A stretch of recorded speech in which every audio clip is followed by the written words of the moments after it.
Excited to get back home in front of our home crowd, and got a lot of things going on this week. Obviously honoring D-Mac. He'll be back in. Actually, he'll be in Hog Walk with us. Excited to have him and his Hall of Fame induction, to be able to honor him, as well as the 1969 and 89 team. So we got a lot of activities going to be happening on the hill this weekend. So excited to get back out on the field today. Yesterday was a really good practice. The energy level is extremely high. The guys are flying around, and I anticipate nothing but the best today. And again, this football team is just focused on getting better today, and that's all I can ask. So with that, I'll open up. Coach, do you like these 11 o'clock kickoffs? Just kind of get up and get to it. Well, not really, but it is what it is. You don't like laying around a hotel all day either.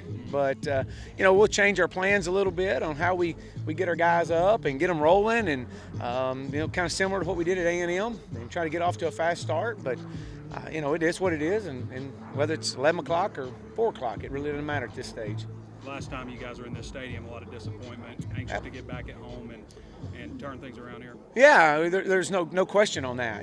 Just the ability to, as I've said before, we're putting ourselves in position to win games. We got to go find ways now to win them, and it's coming. These guys are continuing to put forth the work and the effort, and that's all I can ask right now, and it's coming. What are the keys to having success against this Auburn defense? What do you have to do? Well, we got to pick up first downs. That's the big thing. We got to eliminate 3 and outs. We got to keep our defense off the field as much as possible. They're extremely talented. They got speed to burn. They got depth. There's not too many deficiencies when you watch their defense, but we've got to do a good job of mixing up the run and the pass. We got to be consistent, and just execute our run game. How's the quarterbacks look this week, and have you named a starter this week? No, I haven't named a starter, and probably not going to, not to the end. I don't know that yet, but they've both had really good day yesterday. A lot of competition. My challenge to them is consistency. That's what we've got to have, and I think Ben's done a great job. Coming in as a reliever, and I've shared that with him. And Nick came in as a reliever and did a good job too. So.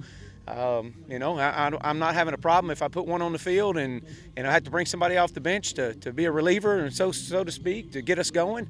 I think these guys have done that, but we'll see how today goes, and go from there. But I've been very pleased with the way they've are competing.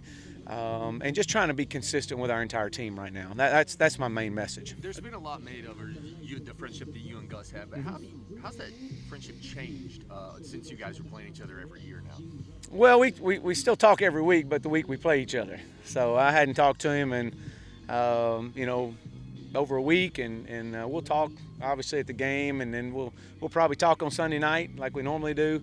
He is one of my very dear friends, and Christy and Paula are close, and so there's in this profession you have unique friendships, and Gus and I have one, and it goes back to the early 2000s, and he's in high school and I'm in high school, and I got great respect for him. He's done a tremendous job everywhere he's ever been, and his team plays exceptionally hard. Do you still seek advice like you might have in 2003, or is that kind of beyond the pale now? Well, no. I mean, we'll talk. In the off season, we may talk a little bit of scheme here and there, but nothing like we did when I wasn't in the same conference with him.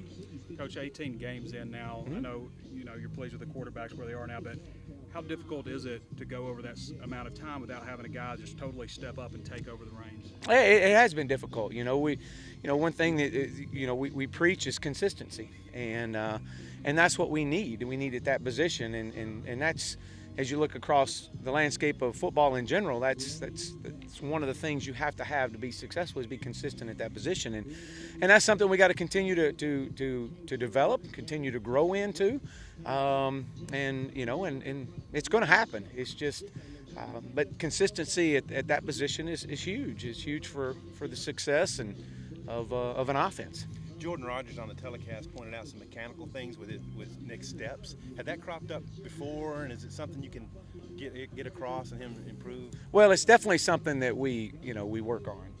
consistently. And he was as going back and looking at it again, his hips were open a little bit too wide, and his plant foot, and those are just some small details that we drill every day. And as I shared with him before, I mean, there's just some days that you just may not be on, and that's just life. And how you respond to that is really the only thing that matters. And as I asked him on the sidelines the other night when he came off the field in the second half, I said, "Are you okay?" And he's like, "Coach, I don't know." And so it was one of those. I just don't know why I'm not hitting it, or hitting the passes. He wasn't frustrated. It was just one of those. Golly, I'm not on tonight. And so, but he comes back and he goes back to work and gets after it. And man, you admire someone like that. And he's not the first quarterback I've had that's not had an on night, and he won't be the last. Coach, have you settled on like the permanent final captains, or you have a fourth one this week, and who's that? Chase Harrell. Okay. Yeah, Chase is our offensive captain this week.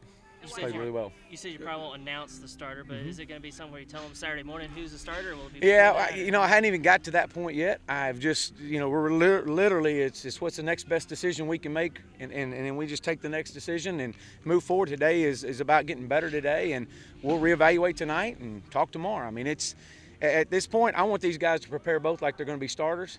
And if I don't name one until we get the bus ride over here, then they're well equipped and well prepared. Personally speaking, after that first year at Stephenville, how have you taken those lessons that you learned in 03, just personally, about perseverance, and how have you applied that to this year?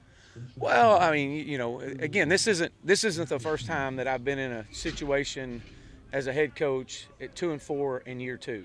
It happened at SMU. We were 2-4 coming off a devastating loss against Tulsa in overtime, to have number 11 ranked Houston come in and at home. And so this isn't my first time of that, and nor in my career this has been the first time that we've had some have it not go the way we want it to go. And really the thing that you look at and the thing that you do is you go back to work, you self-evaluate, you self-audit, and you go back to just daily decisions, and encouraging your players to continue to play hard, to see and to give examples of other teams. The Washington Nationals are a prime example. May 23rd.